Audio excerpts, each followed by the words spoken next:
मुक्ति का उपाय। पुराण भारतीय संस्कृति की अमूल निधि है। पुराणों में मानव जीवन को ऊंचा उठाने वाली अनेक सरल, सरस, सुंदर और विचित्र विचित्र कथाएं भरी पड़ी हैं। उन कथाओं का तात्पर्य राग द्वेष रहित होकर अपने कर्तव्य का पालन करने और भगवान को प्राप्त करने में ही है। पद्म पुराण के भूमखंड में ऐसी ही एक कथा आती है। अमरकंटक तीर्थ में सोम शर्मा नाम के एक ब्राह्मण रहते थे। उनकी पत्नी का नाम था सुमना। वो बड़ी साध्वी और पतिव्रता थी। उनके कोई पुत्र नहीं था और धन का भी उनके पास अभाव था। पुत्र और धन का अभाव होने के कारण सोम शर्मा बहुत दुखी रहने लगी।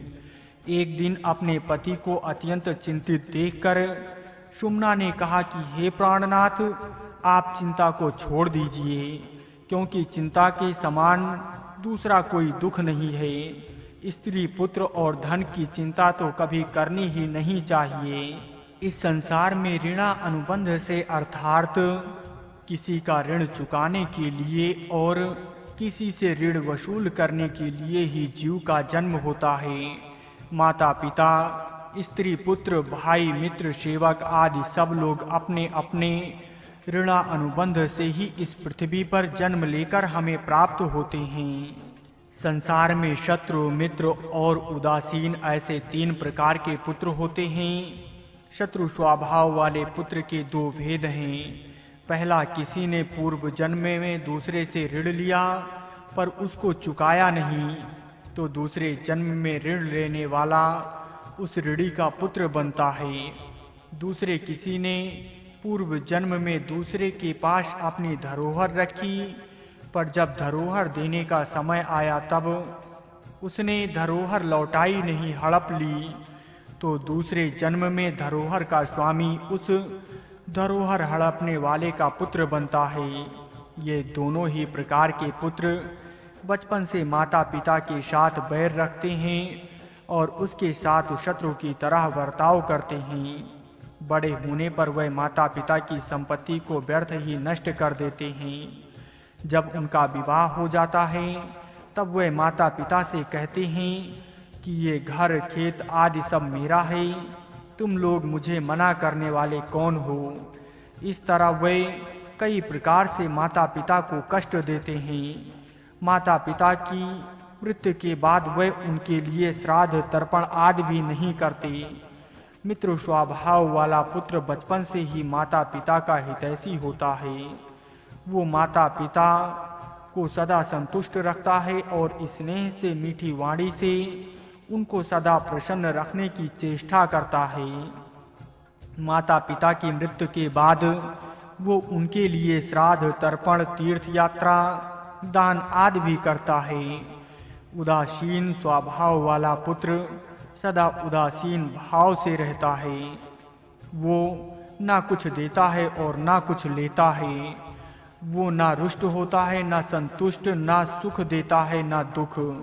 इस प्रकार जैसे पुत्र 3 प्रकार के होते हैं, ऐसे ही माता पिता, पत्नी, पुत्र, भाई आदि और नौकर, पड़ोसी, मित्र तथा गाय, भैंस, घोड़े आदि भी 3 प्रकार के शत्रु, मित्र और उदासीन होती हैं।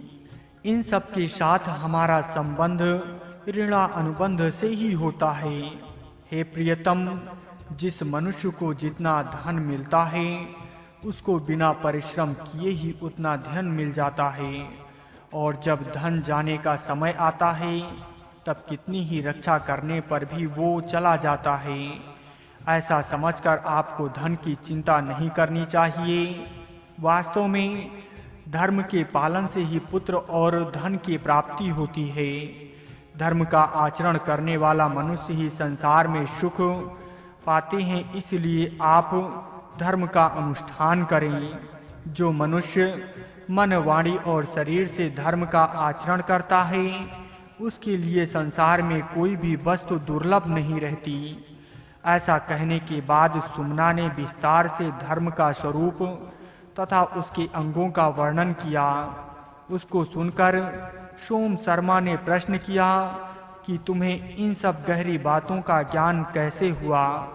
सुमना ने कहा, आप जानते ही हैं कि मेरे पिताजी धर्मात्मा और शास्त्रों के तत्व को जानने वाले थे, जिससे साधु लोग भी उनका आदर किया करते थे। वे खुद भी अच्छे अच्छे संतों के पास जाया करते थे तथा सत्संग किया करते थे। मैं उनकी एक ही बेटी होने के कारण वे मेरे पर बड़ा स्नेह रखा करते तथा अपने साथ मुझे भी सत्संग में ले जाया करते थे। इस प्रकार सत्संग के प्रभाव से मुझे भी धर्म के तत्व का ज्ञान हो गया। ये सब सुनकर सोम शर्मा ने पुत्र प्राप्ति का उपाय पूछा। सुमना ने कहा कि आप महामुनि वशिष्ठ जी के पास जाएं और उनसे प्रार्थना करें। उनकी कृपा से आपको गुणवान पुत्र की प्राप्ति हो सकती है। पत्नी के ऐसा कहने पर सोम शर्मा वशिष्ठ जी के पास गए। उन्होंने वशिष्ठ जी से पूछा कि किस पाप के कारण मुझे पुत्र और धन के अभाव का कष्ट भोगना पड़ रहा है। वशिष्ठ जी ने कहा, पूर्व जन्म में तुम बड़े लोभी थे तथा दूसरों के साथ सदा द्वेष रखते थे। तुमने कभी तीर्थ यात्रा, देव पूजन, दान आदि शुभ कर्म नहीं किए। श्राद्ध का दिन आने पर तुम घर से बाहर चले जाते थे। धन ही तुम्हारा सब कुछ था। तुमने धर्म को छोड़कर धन का ही आश्रय ले रखा था। तुम रात दिन धन की चिंता में लगे रहते थे। तुम्हें अरबों खरबों स्वर्ण मुद्राएं प्राप्त हो गई, फिर भी तुम्हारी तृष्णा कम नहीं हुई, प्रयुक्त बढ़ती ही रही।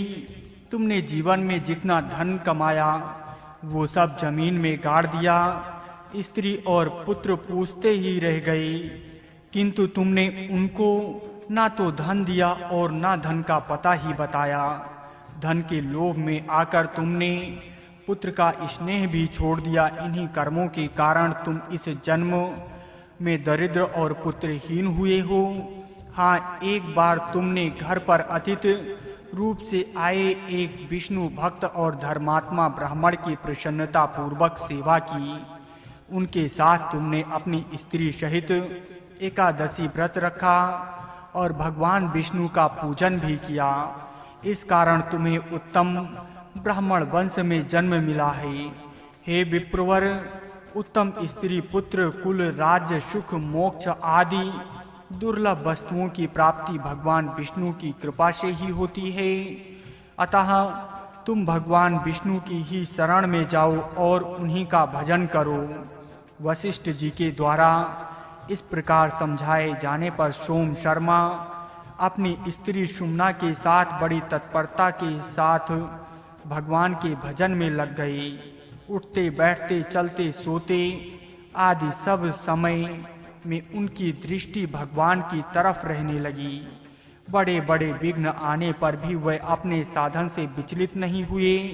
इस प्रकार उनकी लगन को देखकर भगवान उनके सामने प्रकट हो गए। भगवान के वरदान से उनको मनुष्य लोक में उत्तम भोगों की और भगवत भक्त तथा धर्मात्मा पुत्र की प्राप्ति हो गई।